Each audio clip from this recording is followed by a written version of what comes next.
about things that bother us? There's a lot. I mean, given some of those points, I think it's important to kind of view things from a person's mindset that kind of has their own views in the world. And I think being capable of having your own views in the world is a valuable thing to maintain. I think a lot of people go through life without ever kind of viewing things for themselves and kind of more listening to what other people are saying and what other people would kind of be thinking about things. I think it's difficult for them to kind of develop a perspective on things. I think it's kind of easy for people to just fall into the same kind of cycle, just doing what other people want, what they say, like only kind of regurgitating what other people think. And it's kind of a difficult cycle to get in, and I think in a lot of ways it's a difficult cycle for some people to break. Because I kind of fall into the cycle of like, do this, think this, and it's like they don't ever kind of view things to themselves, and it's too easy to kind of fall into a kind of society where they don't really do anything other than kind of listen without ever kind of questioning if it's something they should be doing.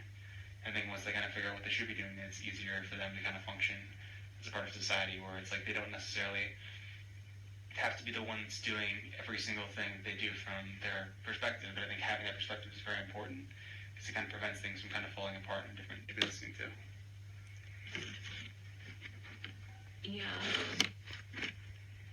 Yeah, that's great advice. So, what are we looking for next from you?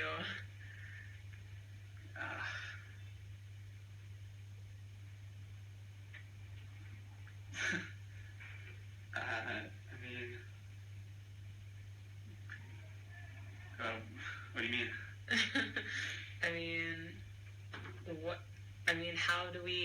How do people keep having these conversations with you? How do these conversations continue? I guess just kind of finding where,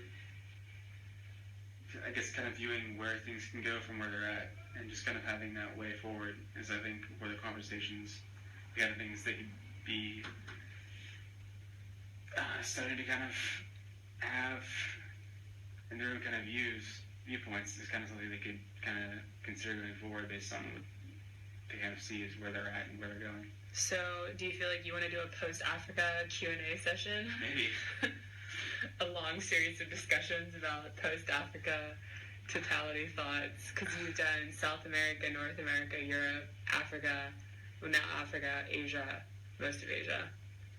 So maybe after Africa we have some time to do some...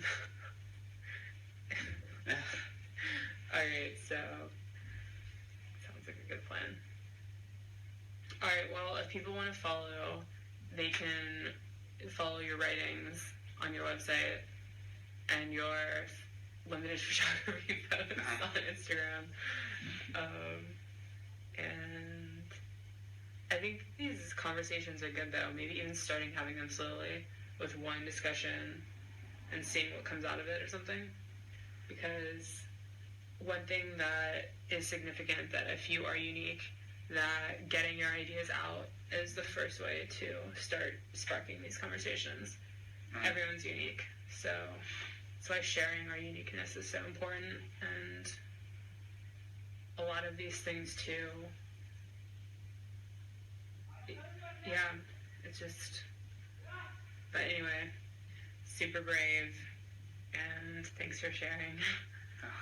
And thanks for, doing a lot of this research. I mean, it's, staying at a lot of these places, going to a lot of these countries, it takes effort, and there's all kinds of quality changes, and everything is different. And to go through these experiences and genuinely care about what other countries are going through, and then doing research while you're doing that, to really try to see the world in its truth globally, is a big job, and it's a lot of work and effort. And for all the people that are at home, in a cycle, and they're upset about the way things are going in the world, but they themselves aren't doing what you're doing, it's because of people like you that are doing this that we're able to have better conversations. And I know that's not why you're doing it, but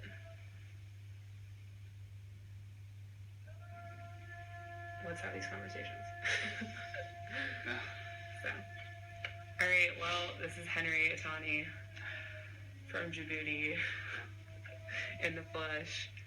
prior to Somaliland, so okay. Any last words? That's it. That's it.